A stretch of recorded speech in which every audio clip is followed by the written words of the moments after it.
essential oils. Have you guys ever considered taking a holistic approach to life? If you have, there's a select few set of essential oils that you can do numerous things with, from health to cleaning, an array of things, and I'll kind of go over that today. The demand for essential oils in the year 2019 was 246 kilotons, which converts to 2 million pounds in the US, which is a lot more than I thought. So, and as you can see with the graph here, it just keeps on rising, and I think that goes up to 2025, which is predicted to be about 404 kilotons, so that's a lot. Different ways to use essential oils, as I kind of went over. You can do the cleaning, health. People have also used them. They're starting to use them for their pets. I've heard of people using them for their dogs during thunderstorms and doing like a spray of lavender, and it has really helped them kind of get through like thunderstorms.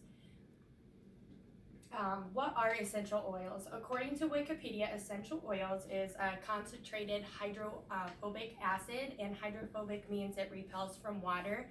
And we will kind of go over how it's distilled and how that separates from the water, making it easier to make the oil. Where do they come from? First records of essential oils are from ancient India and Persia and Egypt. And it kind of shows here, they're a little bit of all over depending on what kind of oil that you're looking for. Both Greece and Rome back in ancient days used to conduct a lot of trade back and forth, and in the Bible, they're in the Bible over 190 times, which I thought was really cool. They're derived from many different things, bark, seeds, flowers, roots here you can see in that one. How are they made? I have a slideshow here. The most common way is steam distillation, and I have a little video that I'd like to show you guys there.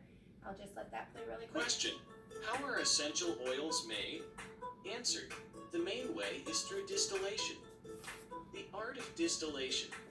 Steam is passed through plant material using a still. 1. Load plant into still. 2. Steam passes through the still. 3. Steam carries essential oil out of the plant in the form of oil droplets. 4. Oil moves to the still's condenser and steam changes back to water. 5. The water and oil separate. Most often, but not always, the oil sits on top. 6. Oil is captured by pouring the water off the top, leaving the... And that end part where it says it separates, that's where the hydrophobic liquid comes in. And then another way is not so common is and resin tapping. And this is done where they do, like, you can kind of see the markings. I like to zoom in so you guys can see kind of markings on there. And then as the tree heals itself, it kind of like drips out, and then they collect it in there, and then they do a type of steaming then where they separate it further. I actually had oil on hand with that they do the resin tapping, and that's copaiba, and that really helps with the and muscles and stuff if you were to do like a bath with that. And it's a little bit thicker too, so I'll go ahead and pass that one around so you guys can kind of see that. And then I'll pass around, I have a lavender and geranium and citronella. These are done through the steam distillation, and the citronella and the geranium are really good this time of year for summer for the bug repellent. I have had better luck with that than the actual off-brand spray, which also has the chemicals in that as well. So this is an all-natural way and smells way better than the other stuff.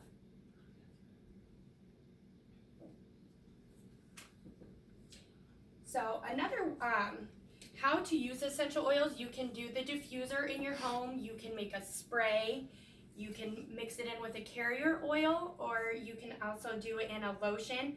I've heard of a raindrop therapy that some people do where no carrier oil is used, but you use a few different ones, and you do the drops right on the spine, and then go ahead and then you do the massage.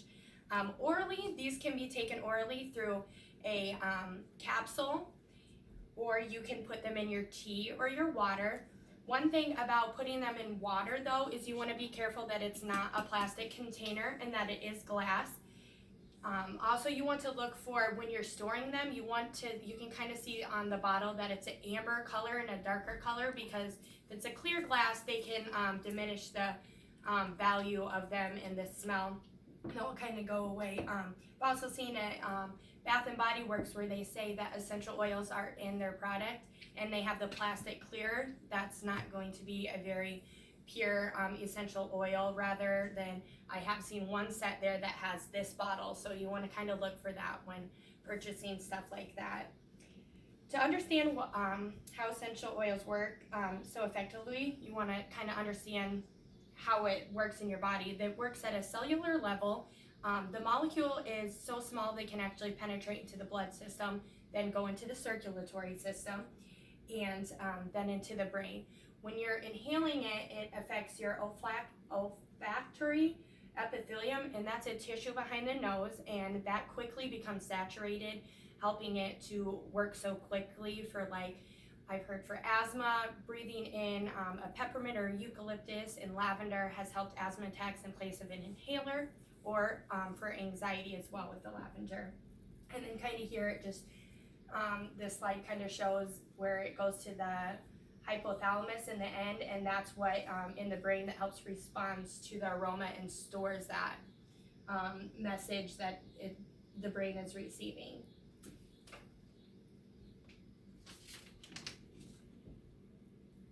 And so with all this information, I hope that some of you would like to consider a holistic approach to life, and some of the things we went over is how it works, how it is made, and how you can use that. And then here is kind of giving you a dollar amount of the 2022 is predicted to have a $11.67 billion industry for the essential oils. And as you can see, it's just kind of keeping going on the rise. So hopefully with all this information that you guys will consider this, and maybe we can not counteract what's happened, but kind of prevent and prolong what's going on with the earth and everything, and make it a cleaner place and more healthier overall well-being.